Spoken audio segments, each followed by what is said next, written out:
dengan yang kita lihat itu yang agak kecil itu di sana. Ya, yang ingin saya cermati selain bentuknya itu adalah yang pertama kita mendapati penyangga cerat. Ya, penyangga ceratnya ini terdiri dari yang pertama di paling atas itu adalah makhluk bersayap. Ya, sayang sekali di bagian mulutnya ini rompal. Jadi jika tidak rompal ini paruh. Ya, paruh. Dengan demikian siapa figur yang diperhatikan di sini tentu adalah Garuda, ya. Garuda masih kita lihat sayapnya ini. Sayap. Nah, jadi posisinya jongkok ini tangannya menyangga cerat, ya. Ini jelas sekali cerat. Ini tempat di mana air itu bisa mengalir. Tentu di sini adalah bukan air biasa tapi tirta, air suci. Nah, di bawahnya kura-kura, ya. Kura-kura. Ini kepalanya masih kelihatan walaupun sebagian sudah rompal. Di bawahnya lagi adalah naga. Nah, jadi kita menjumpai adanya figur Garuda, kemudian kura-kura, di mana kaki Garuda ini bertumpu pada tempurungnya kura-kura dan paling bawah adalah naga. Nah, tiga tokoh ini yaitu Garuda, naga dan kura-kura ini adalah tokoh-tokoh yang berkenaan dengan kisah, ya. Ada satu kisah yang sebenarnya ini merupakan bagian dari Parwa, yaitu bagian pertama dari Mahabharata, Adi Parwa. Kisah itu disebut dengan Samudra Mantana atau Amerta Mantana. Intinya adalah bagaimana ikhtiar para raksasa, para dewa itu untuk mendapatkan air keabadian, air kehidupan, ya. Jadi Amerta, A itu artinya tidak, Merta itu mati. Amerta itu tidak mati. Tidak mati berarti abadi, ya. Tapi bisa juga Amerta itu dikonsepsikan sebagai air yang memberikan zat hidup. Zat hidup adalah kesuburan, ya, itu baik. Nah, jadi mengapa relief ini, ya, ini kan semacam relief, ya. Kalau ini cerita itu Amerta Mantana dan sebagainya, karena air yang keluar dari, nah inilah, ya, air yang keluar dari cerat ini, air yang bukan lagi air biasa, air yang sudah disakralkan, mengalami sakralisasi. Jadi baik lingga, yoni ataupun cerat ini, penyangga cerat ini sebagai medium untuk menyakralkan, mensucikan air, mengubah air dari yang semula air keropan menjadi air yang sakral, dari banyu menjadi tirta. Dan tema-tema ini adalah tema-tema yang memang berhubungan dengan air. Amerta Mantana, Samudra Mantana, karena Amerta Mantana itu adanya di dasar laut. Karena itu laut diaduk gitu. Jadi ada cerita pengadukan samudra susu untuk mendapatkan air amerta dan sebagainya. Nah, ini tergambar di sini. Nah, kemudian yang menarik perhatian kita pada pangkal dari cerat ini masih ada pahatan yang berbentuk kepala kala. Ya, ini ada kepala kala, kemudian di sini ada tangan di kanan kirinya. Tapi kepala kala ini tidak disertai dengan rahang bawah. Ini yang saya jadi bingung. Karena apa? Kepala kala tanpa rahang bawah itu biasanya berkembang di percandian Jawa Tengahan abad 10 atau sebelumnya. Tapi cerita Samudra Mantana, Amerta Mantana itu umumnya hadir itu pada abad-abad ke-14, 15, 16. Nah, jadi saya tidak tahu karena di sini tidak ada keterangan yang jelas dari mana dan berapa usianya. Tapi kalau melihat pahatannya, kalau kita melihat kepala kalanya, indikasinya bahwa ini abad 10, ya, paling akhir abad 10 berarti mungkin abad 7, 8, 9 atau 10 mungkin dari Jawa Tengah. Tapi kalau melihat popularitas Samudra Mantana atau Amerta Mantana atau cerita Garuda, mestinya ini dari era Jawa Timuran. Berarti abad 13, 14, 15. Paling mundur abad 16. Nah, ini beberapa hal yang perlu kita cermati. Nah, kemudian kebetulan tidak jauh dari saya ada temuan lain yang bukan yoni, ya, nanti yoni yang lain itu bisa dilihat di tempat itu, nanti bisa dilihat sendiri. Atau yang di utara itu juga ceratnya adalah naga, tapi bentuk tubuhnya tidak lagi seperti itu persegi 8 tapi segi 4. Saya akan geser ke sini, ya. Ada benda yang bentuknya vertikal, ya, ini, ya, bentuknya vertikal. Satu dan sebelah lagi ada ini, ya, di sebelah satu ada lagi, ya. Nah, yang di sebelah saya sebelah barat yang batunya berwarna coklat kekuningan, itu yang saya sebut sebagai lingga yang naturalis. Ya. Jadi gambaran sebagai palus, kemaluan laki-lakinya jelas. Bahkan, mohon maaf, ujung penisnya digambarkan dengan jelas. Ini adalah silindrisnya ya, ini siwa baganya, dan bagian atas itu adalah ujung penis. Nah, kalau yang berbentuk simbolik, garis itulah yang saya sebut sebagai Brahma Sutra seperti yang saya gambar tadi. Jadi ini contoh mengenai lingga yang tidak digambarkan secara simbolik, tapi lebih ke ikonik. Tidak secara simbolik, tapi lebih naturalis sebagai palus ya, sebagai simbol maskulin, simbol laki-laki. Nah, sebelah saya ini, yang di depan saya, ini juga palus ya. Ya, palus yang semacam lingga tapi naturalis yang berbentuk palus. Nah, yang menarik perhatian kita di sekitar ujungnya, kalau katakanlah ini penis, itu ada 4 tonjolan, 1, 2, 3, 4. Nah, semacam ini banyak kita dapati di candi-candi yang ada di Sukuh, Cetho misalnya ya, yang ada di lereng Lawu, atau di tempat lain ya, di daerah Jawa Timur khususnya dari abad 14, 15, bahkan sampai masuk abad 16. Ini menggambarkan tentang tonjolan-tonjolan yang ada di sekitar, mohon maaf, puncak dari penis, itu yang disebut dengan penis bel atau gland penis. Itu adalah kelindingan-kelindingan kecil, ya, kelindingan-kelindingan kecil yang dioperasikan dan dimasukkan ke dalam kulit di sekitar ujung penis yang berfungsi untuk meningkatkan kenikmatan seksual. Itulah yang kemudian kita juga kenal dengan sebutan lain, misalnya tindik atau palang dan seterusnya. Nah, ini di Bali kita juga mendapati arca Bhairawa di Pura Kebuitan itu juga dilengkapi dengan gland penis. Ya. Nah, jadi ini contoh ya tentang adanya lingga yang dibuat dalam bentuk naturalis ya, jadi tidak simbolik. Ada yang sangat simbolik lingga itu. Jadi lingga itu sangat simbolik, yang menggambarkan lingga itu transformasi dari menhir. Di Jawa Barat kita mendapati adanya menhir besar, itu dari zaman prasejarah. Ketika kemudian berkembang pengaruh Hindu, Buddha, terutama Hindu, menhir, bagaimana transformasi dari menhir itu menjadi lingga. Caranya sederhana banget, bukan menhirnya ditata, ada silindrisnya, segi 8, segi 4, enggak, hanya ditulis Sang Yang Lingga, selesai. Nah, gitu ya. Jadi tinggal kayak diberi charter, ditempelkan itu dari menhir langsung berubah jadi lingga. Jadi transformasi macam itu bisa terjadi, gitu ya. Bisa terjadi. Jadi tanpa harus mengubah bentuk ya. Bahkan ada juga bagaimana menhir itu dijadikan Ganesha. Caranya sederhana, tetap jadi menhir. Kemudian yang penting kalau Ganesha itu kan ada kepala, di kepala itu ada belalai, cukup, itu jadi Ganesha. Ya, bagaimana menhir itu kemudian menjadi arca megalitik misalnya, sehingga menjadi patung megalit monumental. Itu sebenarnya menhir yang kemudian diberi bagian tertentu, kepala, tangan, dan kemaluan. Kemaluan jadi penting. Jadi kemaluan laki-laki atau perempuan itu seringkali digambarkan dengan menonjol, dengan jelas, gitu ya. Walaupun kaki tidak digambarkan, tapi paling tidak bagian kemaluan itu jadi penting. Nah, itu adalah sesuatu yang penting ya.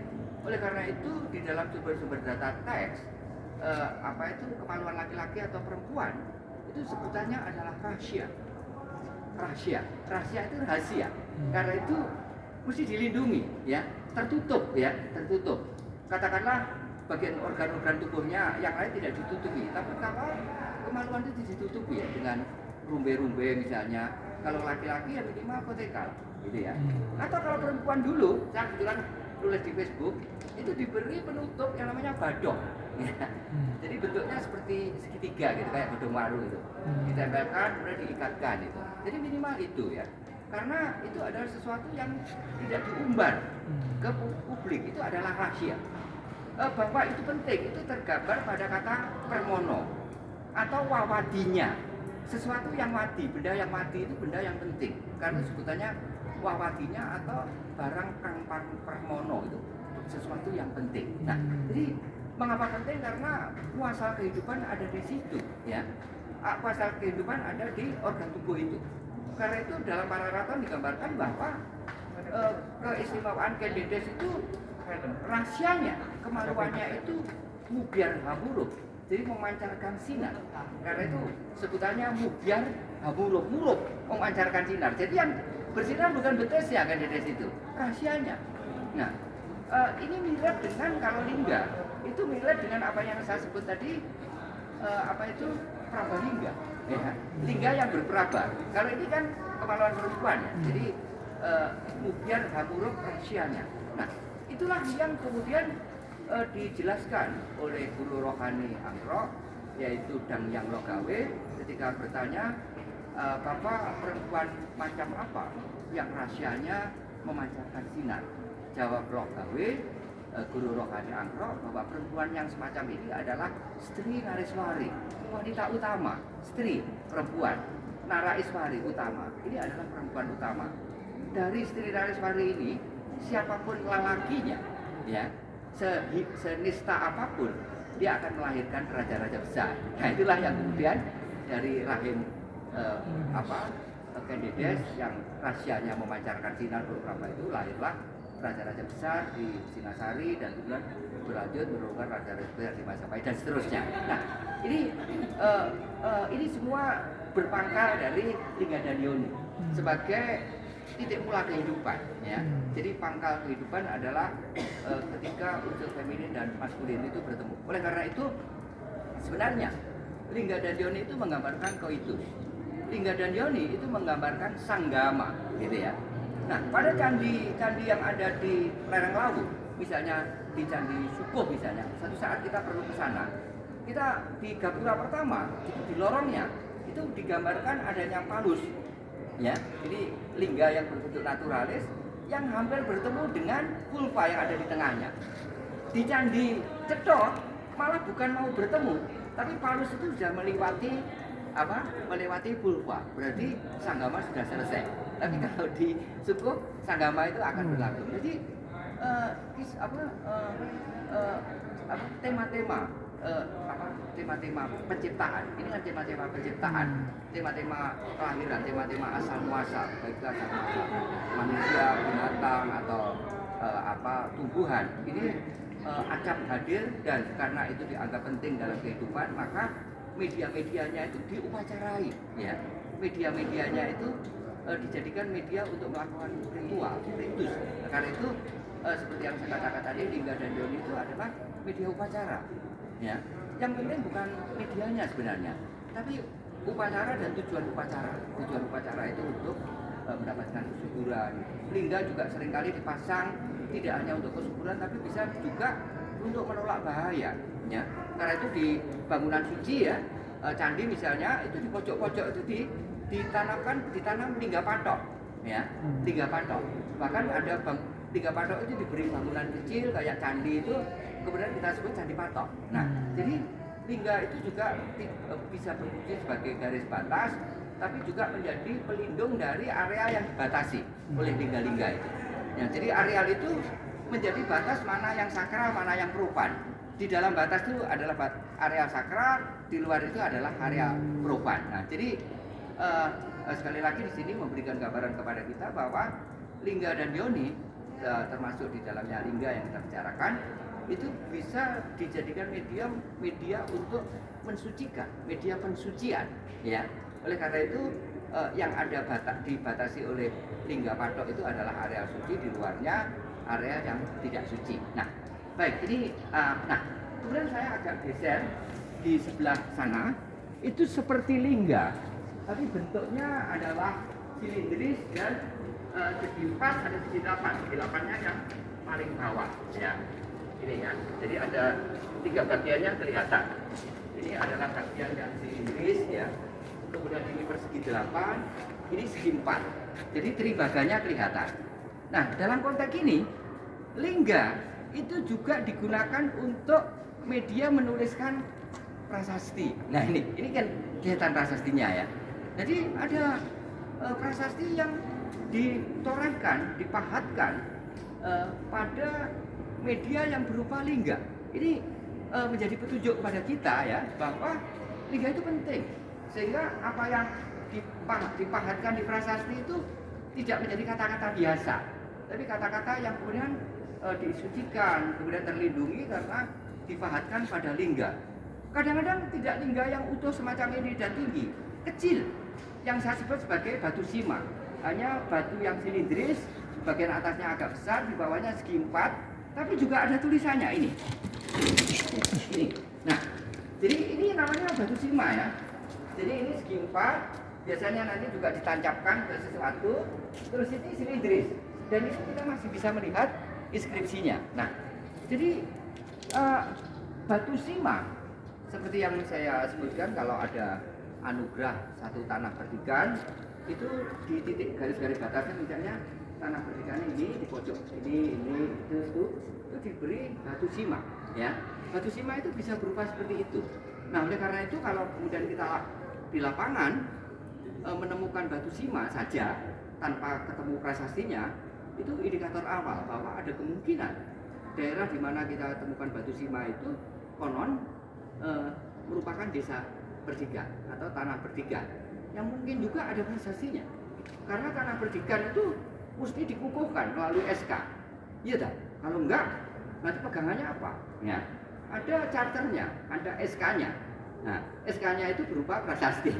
Nah, kalau mana prasastinya? Mungkin belum ketemu.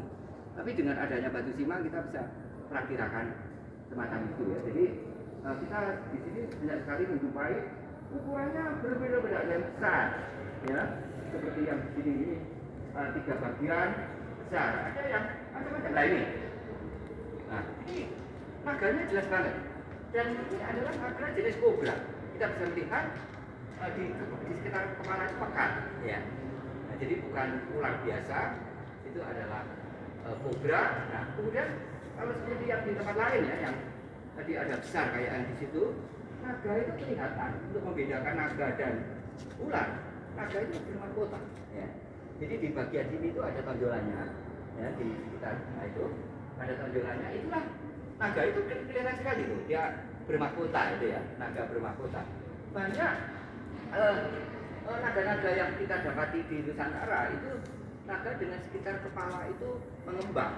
Artinya ini menjadi petunjuk pada kita bahwa ular-ular besar jenis kobra atau semacam king kobra itu kita dapati tidak hanya di Sulawesi seperti yang kita kenal sekarang ya. Oh, king kobra Sulawesi juga, di Jawa juga pernah mendapati semacam itu, termasuk juga di India. India itu kan tempatnya kobra ya. Sampai Mahabharata itu kan dimulai dengan upacara yang ditujukan kepada ular kobra, karena tokoh terakhir dari Pandawa adalah Pandawa Pariksit itu kan mati karena dipatok oleh ular ini ya. Nah, kita bisa lihat di sini ada yang berukuran besar ya, lidah yang gede banget ya, besar sekali. Nah, dari bagiannya kelihatan ya, ini ada silindris persegi 8, kemudian segi 4. Ini sedikit agak kecil, tapi juga dilengkapi ada inskripsinya. Kadang-kadang inskripsinya itu bukan merupakan kata-kata, tapi angka tahun, ada kronogram. Nah, jadi apa yang kita lihat di banyak itu ya, ini apa, Yoni, Lingga. Nah, kemudian di sini juga ini ada Lingga apa Yoni, misalnya sekali ceratnya patah, ada beberapa lingga. Nah, ini menjadi petunjuk pada kita bahwa di Jawa ya, di Jawa lingga itu dan yoni itu menjadi media upacara yang sangat penting ya. Sejak kapan? Paling tidak kita mendapati jejak-jejak awal tentang lingga yoni itu adalah abad-abad ke-8 Masehi, 700-an awal atau 700-an pertengahan ya.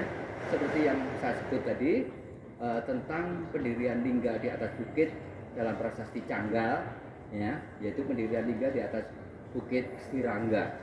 Sangat mungkin itu adalah lingga keraton. Nah, jadi teman-teman sekalian, pada museum nasional ini di satu sisi kita mendapatkan adanya khazanah budaya masa lalu. Ini kan masa lalu, masa hidup Buddha, yang di dalamnya memberikan informasi kepada kita tentang adanya konsepsi lingga yoni.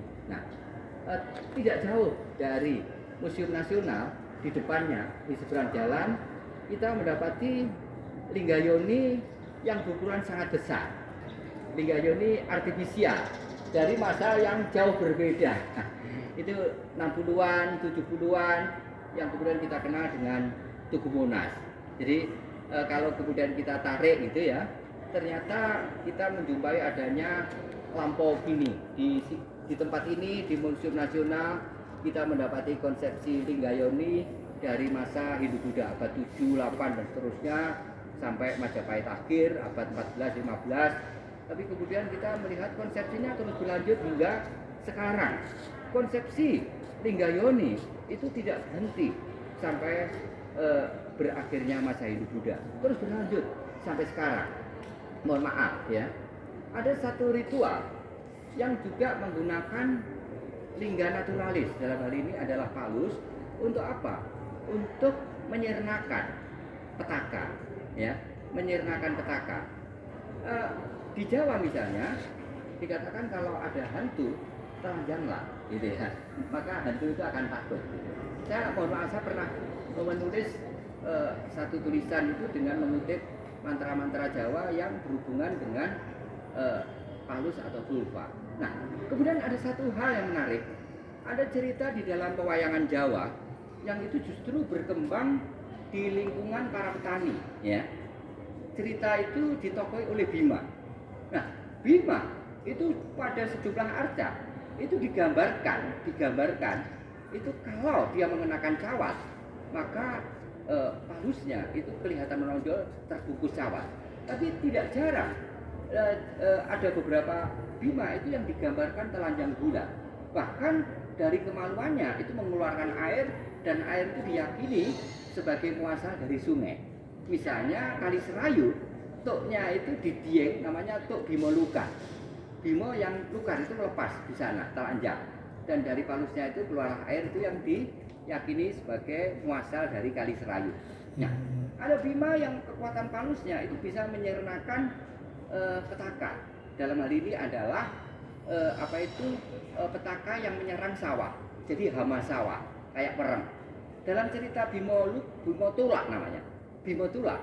Jadi sawah petani itu beberapa kali mengalami kegagalan justru karena sebelum dipanen itu diserang oleh hama. Ya, semacam walang dan seterusnya sehingga gagal panen. Nah, oleh karena itu Bima sebagai sahabat petani menolong para petani itu untuk mengusir hama dengan cara Bima. Caranya apa? Di tengah malam Bima keluar berkeliling kampung sambil telanjang, dan yang menarik dalam cerita Bima Tulak itu ujung penisnya itu mengeluarkan cahaya yang berwarna kehijauan kayak fosfor. Cahaya inilah yang bisa menyedot hama-hama dari persawahan itu, sehingga hama-hama di sawah itu kemudian lenyap sama sekali dan petani kemudian terlindung padinya. Nah, jadi ritus-ritus semacam ini tidak hanya berhenti pada masa hidup Buddha, berlanjut. Cerita-cerita Bima Tulak ini bukan cerita-cerita yang sebenarnya sangat lama. Ini cerita-cerita yang berkembang di daerah Gunung Kidul, di daerah Nganjuk, di daerah Jawa Tengah, Jawa Timur, dan khususnya ini cerita-cerita yang berhubungan dengan kepentingan pertanian. Cerita Bima Luku misalnya, yaitu Bima yang membuat Kali Serayu dengan menggunakan palusnya misalnya, ini juga cerita-cerita yang berhubungan dengan pertanian. Oleh karena itu seperti halnya lingga Bima, nanti saya akan tunjukkan. Kebetulan di sini ada beberapa arca Bima. Bima itu juga sebagai simbol maskulin. Bima itu adalah sebagai simbol kejantanan. Bima itu adalah simbol kesuburan yang dipuja untuk mendapatkan kesuburan. Bima juga berfungsi juga untuk menolak bahaya gaib. Ya. Oleh karena itu di tempat-tempat yang berbahaya ditempatkanlah arca Bima di aliran kali lahar, di tempuran sungai, bahkan candi yang tertinggi di Semeru, Arcopodo misalnya, di Arcopodo itu ditempatkan juga arca Bima. Untuk apa? Untuk melindungi kawasan yang ada di bawah Semeru itu dari erupsi Semeru. Disitulah ditempatkan arca Bima. Jadi Bima ini adalah wujud figuratif dari Siwa. Karena apa? Bima itu sebenarnya adalah salah satu nama atau nama lain dari beberapa nama dari Siwa. Nah, gitu ya. Oleh karena itu, mengapa unsur maskulinnya kuat? Karena terutama falusnya ya, karena Bima itu adalah bentuk apa itu figuratif dari dewa Siwa. Baik, kita bisa geser ya untuk melihat